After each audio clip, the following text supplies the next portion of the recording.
napunta.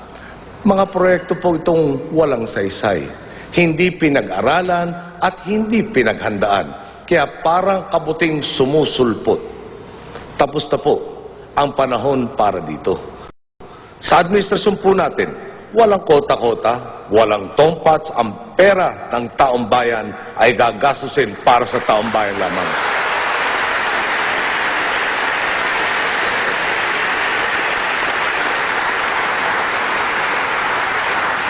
Meron pa po tayong natuklasan.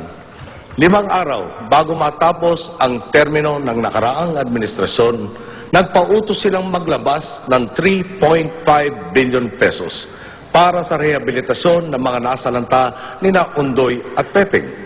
86 na proyekto ang paglalaanan dapat nito na hindi na sana idadaan sa public bidding.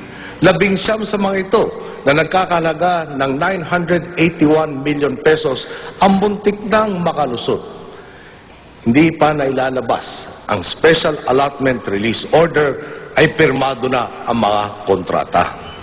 Buti na lang po ay natuklasan at pinigilan ito ni Secretary Rogelio Singson ng DPWH. Ngayon po ay dadaan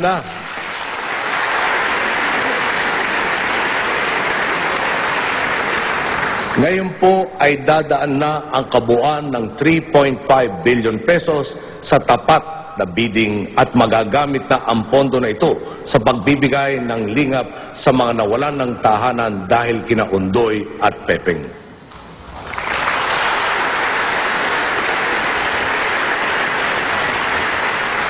Pag-usapan naman natin ang nangyari sa Napocor. Noong 2001 hanggang 2004, pinilit ng gobyerno ang Napocor na magbenta ng kuryente ng palugi para hindi tumaas ang presyo. Tila ang dahilan, pinaghahandaan na nila ang eleksyon. Dahil dito, noong 2004, sumagad ang pagkakabaon sa utang ng Napocor. Napilitan ang pambansang gobyerno na sagutin ang 200 bilyong pisong utang nito. Ang inakala ng taong bayan na natipid nila sa kuryente ay binabayaran din natin mula sa kaban ng bayan.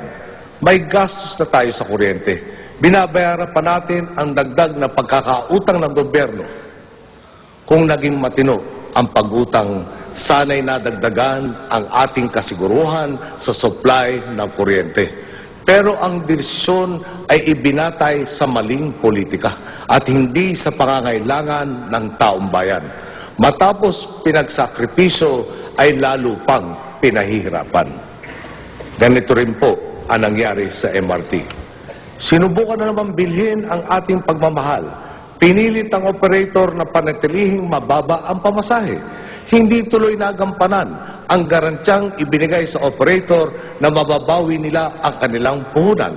Dahil dito, inutusan ang Land Bank at Development Bank of the Philippines na bilhin ang MRT. Ang pera ng taong bayan ipinagpalit sa isang naluluging operasyon. Dumako naman po tayo sa pondo ng NFA. Noong 2004, 117,000 metric tons ang pagkukulang ng supply ng Pilipinas. Ang binili nila, 900,000 metric tons. Kahit ulitin mo pa ng mahigit 7 beses ang pagkukulang, sobra pa rin ang binili nila. Noong 2007, 589,000 metric tons ang pagkukulang ng supply sa Pilipinas. Ang binili nila, 1.827 million metric tons. Kahit ulitin mo pa na mahigit 3 beses ang pagkukulang, sobra na naman ang binili nila.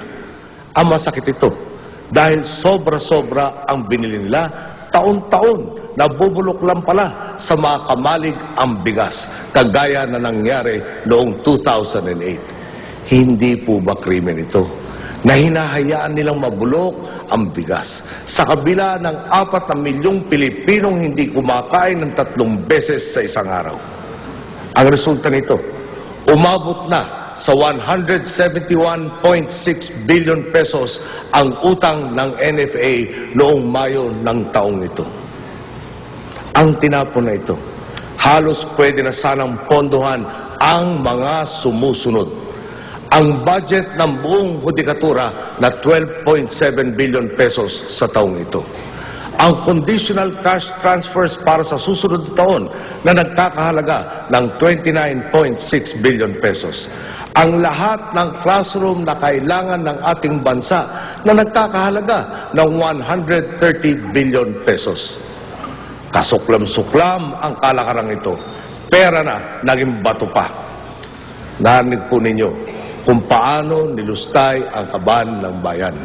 Ang malinaw po sa ngayon, ang anumang pagbabago ay magmumula sa pagsiguro natin na magwawakas na ang pagiging maluho at pagwawaldas. Kaya nga po, mula ngayon, ititigil na natin ang paglulustay sa salapi ng bayan.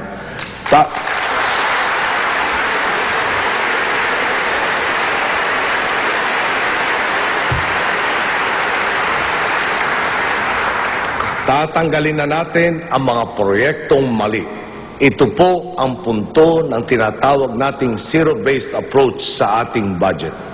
Ang naging kalakaran po, taon-taon ay inuulit lamang ang budget na puno ng tagas. Dadagdagan lang ng kaunti, pwede na.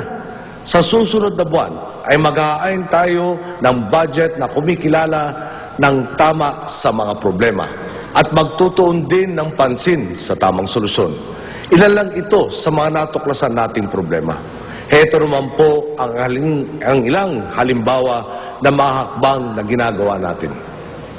Nandiyan po ang kaso ng isang may-ari ng sanglaan. Bumili siya ng sasakyang tinatayang nasa 26 na milyong piso ang halaga. Kung kaya mong bumili ng Lamborghini, bakit hindi mo kayang magbayad ng buwis? Nasampahan na po ito ng kaso sa pangunguna ni Finance Secretary Cesar Purisima, Justice Secretary Laila de Lima, BIR Commissioner Kim Henares at Customs Commissioner Lito Alvarez